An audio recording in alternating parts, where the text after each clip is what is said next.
WhatsApp guys, my name is Dinesh Raturi. तो आज हम डिस्कस करने वाले हैं एक बहुत ही important terminology Python programming language के अंदर और किसी भी प्रोग्रामिंग लैंग्वेज के अंदर, जिसको हम बोलते हैं एक्सप्रेशंस। तो जब भी आप एक सॉफ्टवेयर इंजीनियरिंग और किसी भी कंपनी में काम कर रहे होते हैं एज अ सॉफ्टवेयर इंजीनियर, तो वहाँ पे आप जब कोड लिखते हैं तो आपको बोला जाता है so I have written a expression, मैंने एक एक्सप्रेशन लिखा। तो बेसिकली वो इस टर्मिनोलॉजी का मतलब होता क्या है। तो मतलब आपको क्या समझ में आएगा कि जब कोई एक्सप्रेशंस बोलेगा, ठीक है। तो जैसे कि अगर आपने कोई भी कोड लिखा है यहाँ पे, जैसे एक लाइन का कोड, दो लाइन, तीन लाइन, इतना बड़ा आपने कोड लिखा, ठीक है। तो आप बोलेंगे कि इसमें एक्सप्रेशन क्या है, ठीक है। तो आपको अगर किसी को समझाना है कि व्हाट इज एक्सप्रेशन, तो आप बोलना expression is a combination of these three terms.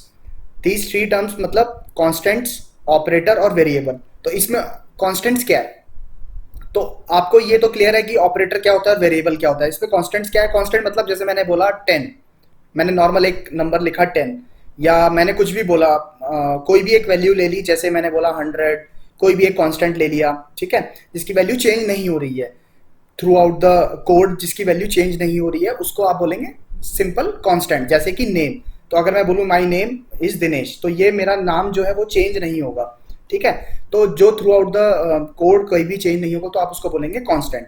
तो एक कांस्टेंट हो गया। और एक ऑपरेटर जब भी आप बोलेंगे plus, minus, equal to, greater, less than, ये जो भी सिंबल होते हैं, आइडेंटिटी, इज नॉट, जो भी आपने अभी तक पढ़ा है, और इन, नॉट, इन, ये सब जो भी ऑपरेटर्स हैं ये एक्सप्रेशंस के अंदर आ जाते हैं। फिर वेरिएबल क्या होता है, अगर मैं बोलूँ num1 इक्वल टू 10, तो एक मेरा num1 एक वेरिएबल है, फिर मैंने num2 में उसकी वैल्यू असाइन कर दी, num3 में असाइन कर दिया। तो इन सब वैल्यूज और इन सब से मिलके एक कोड बनता है। और जब भी आप ये तीन चार चीजें एक साथ लिख लेते हैं तो उसको बोलते हैं एक एक्सप्रेशन लिखा है आपने, ताकि आप उन सबके कॉम्बिनेशन से कोई एक वैल्यू, ठीक है, एक एक वैल्यू, यानी कि जैसे ट्रू फॉल्स या कुछ भी एक वैल्यू जनरेट कर सकें, ठीक है। कोई एक वैल्यू एडिशन हो रहा है मतलब उस कोड से। अदरवाइज कोड लिखने का क्या फायदा है, अगर आप कोई एक्सप्रेशन नहीं लिखेंगे या एक कोड नहीं लिखेंगे इन सब का यूज करके, तो फाइनल आपकी जो आउटपुट आएगी वो एक पर्टिकुलर वैल्यू होगी ना। जैसे वो ट्रू फॉल्स हुई, या वो दो नंबर का सम है। तो अगर आप मान के चलिए एक सम का मैं प्रोग्राम लिखता हूँ, ठीक है, तो अगर मैं बेसिक सा सम का प्रोग्राम भी लिखता हूँ, तो आप मान के चलिए यहाँ पे जैसे यहाँ पे मैं लिख लेता हूँ, मैंने बोला दो नंबर का सम करना है और उसको प्रिंट कराना है। तो मैंने यहाँ पे प्रोग्राम लिखा a equal to 10, b equal to 20 और c equal to a plus b, ठीक है। और फिर मैंने लिखा प्रिंट c। तो ये जो प्रोग्राम है मुझे 30 आंसर देगा। तो ये एक वैल्यू है जो मुझे आउटपुट मिल रही है लास्ट में, ठीक है। तो तभी तो मैं ये प्रोग्राम लिख रहा हूं ताकि मुझे आउटपुट मिले। तो मैंने क्या लिखा, ये जो मैंने चीज लिखी है इसको मैं बोलूंगा ये एक्सप्रेशन है, क्योंकि इसके अंदर वेरिएबल्स भी हैं, इसके अंदर फाइनल वेरिएबल है जो कि प्रिंट कर रहा है, इसके अंदर एक ऑपरेटर भी यूज हो रहा है, ठीक है। तो अगर आप सिंपल एक a इक्वल टू 10 भी लिखते हैं तो ये भी एक एक्सप्रेशन है आपके लिए, ठीक है।